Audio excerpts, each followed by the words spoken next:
If you're interested in making inky frames like over here, I'm going to show you how to do that in this lesson.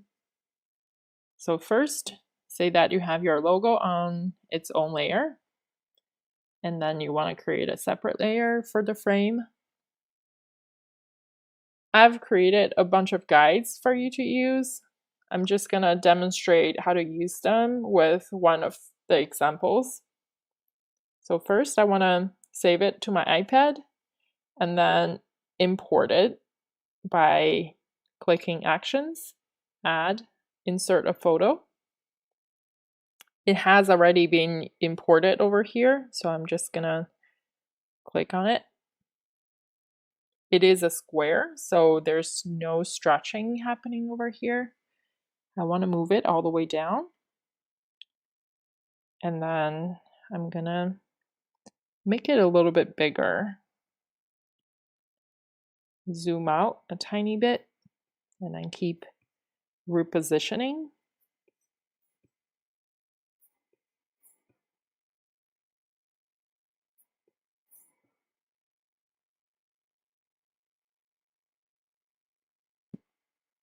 It's pretty simple. It's basically just rectangle with a rounded corner. It serves as a guide when you do the inky frames. I want to create a new layer at the very top and choose a pen that is a little bit dry. So I want to turn the opacity down so that I can just barely see the guide. And I want to use the same color as the logo. And then just start drawing. As I draw, I want to vary the pressure of my pen so that it looks more realistic as like inky frame.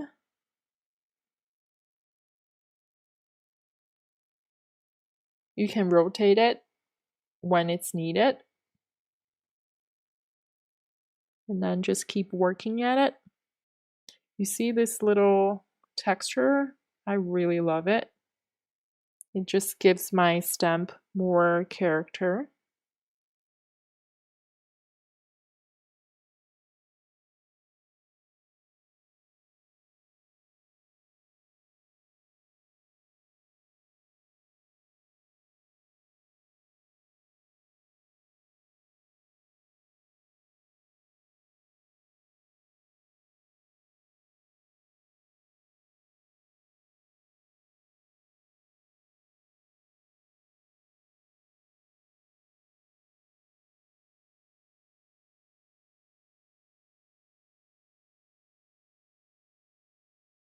Keyframe traced.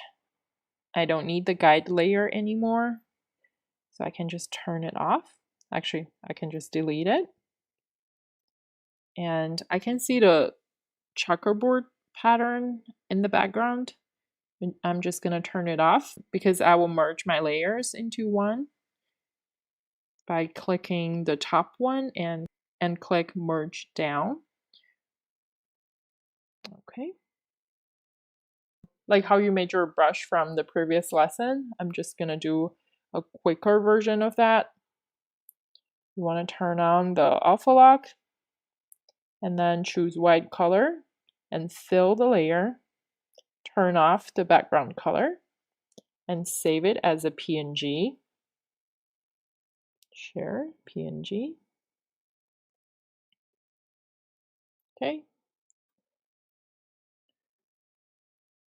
When you make a new brush, you don't have to do all the steps all over again. You can just simply duplicate your previous brush and click on it and swap out the photo with the new one. In fact, I'm gonna make this brush available for you so you can just import it to your Procreate and swap out the logo placeholder with your own logo. Again, because it's white on white, so you just have to trust that there is a photo here. You can see the new logo stems being placed over here. And you can also swap out the grain source as well if you want. You can also swap out the grain source as well. You can choose any of those that is a square shape. I'm gonna go with the pastel paper and see how it works. Okay. I'm gonna turn the background color back on, create a new layer, and delete this previous logo layer, give it a different color. Make sure I have the right logo stamp selected and stamp it over here. This one is really quiet. As you can see, there is very light texture. So when that happens, you can also invert the grain. When the wider the source is, the darker your stamp will be. I don't know the logics, but that's how it works. Ta-da! It's the same grain, but much darker and true to the color that we selected. I know the knowledge doesn't come naturally to us, but the more you practice, the more you get to know the program and the easier it gets. Over here is a quick illustration sample that I created. Say that before I post it to Instagram, I want to add my logo somewhere. And I can sample the color so that the logo doesn't look too out there. And then select one of them. I like this inky frame, so I'm just going to select this one and stamp it right there. Like any graphic object, you're able to resize it and reposition it.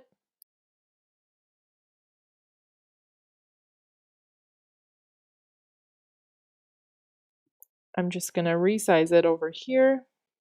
You want to turn on the magnetics. That will keep your proportion.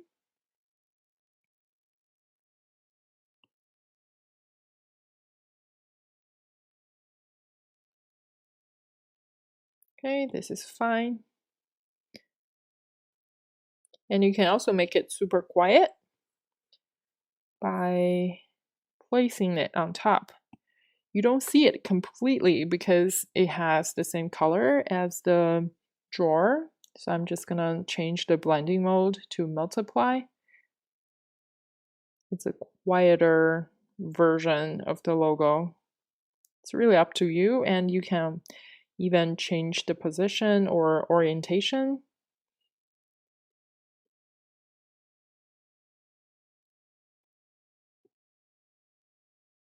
If you want to turn off the snapping, you can turn the magnetics off.